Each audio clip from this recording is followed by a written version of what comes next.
et également imprimer, si possible, la facture ou soit le récit. Donc,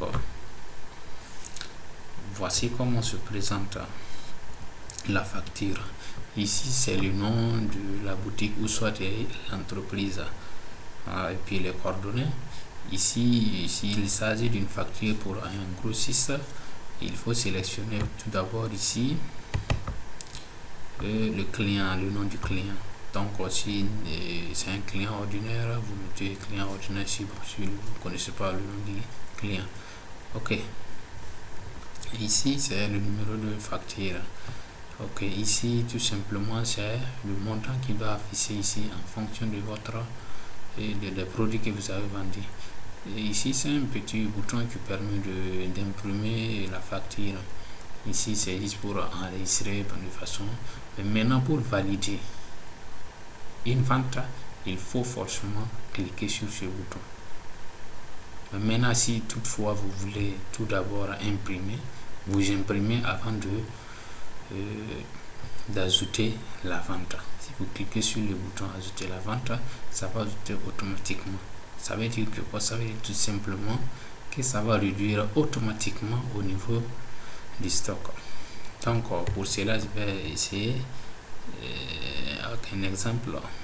Donc ici ce sont les cours des produits. Non, bon, ici bon, peut-être après je vais modifier, ce sont les noms même des produits. Par exemple je vais sélectionner je vois équipement injectable. Ce sont des produits pharmaceutiques. Ok, c'est sélectionné automatiquement. Le prix unitaire est affiché. Donc par exemple là, je vais saisir 5 comme quantité. Donc voici ici le montant qui s'affiche. Et également ici, donc je vais sélectionner seulement ce qu'il y a. Vous allez constater. Ok, à ce niveau vous avez vu que c'est marqué ici rupture de stock. Ça veut dire tout simplement que par exemple amoxy plus amoxy, il y a rupture de amoxy plus acide clave. Donc ça veut dire que tout simplement le stock, vous ne disposez pas assez de stock pour vendre. Ça veut dire que le stock est à zéro, il n'y a plus de produit. Ok, donc je vais changer avec un autre produit. Ok, ici on m'affiche automatiquement. Ça veut dire que si vous sélectionnez le produit et que le prix unitaire affiche automatiquement, ça veut dire qu'il y a quelque chose au niveau de votre stock.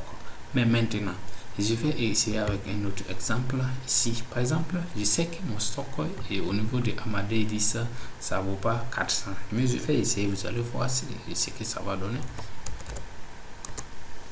Donc on m'affiche ici que stock insuffisant, et ici au niveau du prix unitaire vous voyez qu'il rien n'est affiché. C'est ça un simple tiret. Donc ça veut dire tout simplement au moment et vous pouvez pas enregistrer une vente, c'est en fonction de votre stock que vous pouvez vendre. Donc ça veut dire tout simplement que sur la facture vous avez tout. Si vous avez assez de stock pour livrer au client, et au niveau de la facture, le logiciel va vous donner toutes les informations possibles. Ok, donc je vais valider ici par exemple avec 20 voire. Donc bon, 20, ça veut dire que le stock là dépasse 20.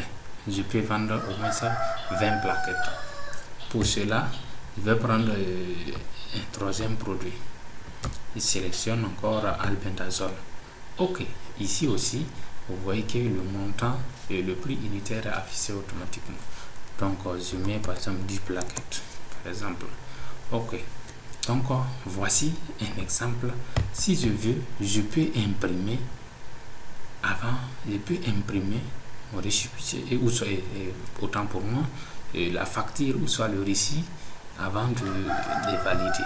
Et maintenant, comme moi c'est pas toutes les boutiques ou soit toutes les pharmacies qui disposent des imprimantes, Bon, je vais automatiquement ajouter la vente. Ça veut dire le bouton le plus important, c'est ici, ajouter la vente. Il faut à tout moment ajouter les ventes pour valider l'achat, pour valider la vente, pour l'enregistrement des ventes. Donc ici, voici un total de 248 500. Donc au niveau de rendu, c'est quoi? Rendu, c'est par exemple le client va te donner par exemple 250 000 comme ça. Tu saisis ce montant juste pour voir combien tu dois le remettre. Donc le logiciel te dit voilà, tu dois remettre 1500 à ton client. C'est au niveau de la monnaie. Donc voici un peu comment se présente la facture.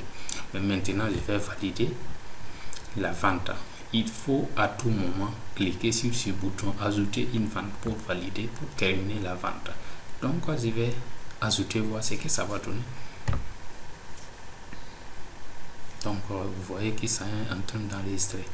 Donc tout est enregistré et ça nettoie complètement mon tableau, ou soit la facture, si je peux le dire ainsi.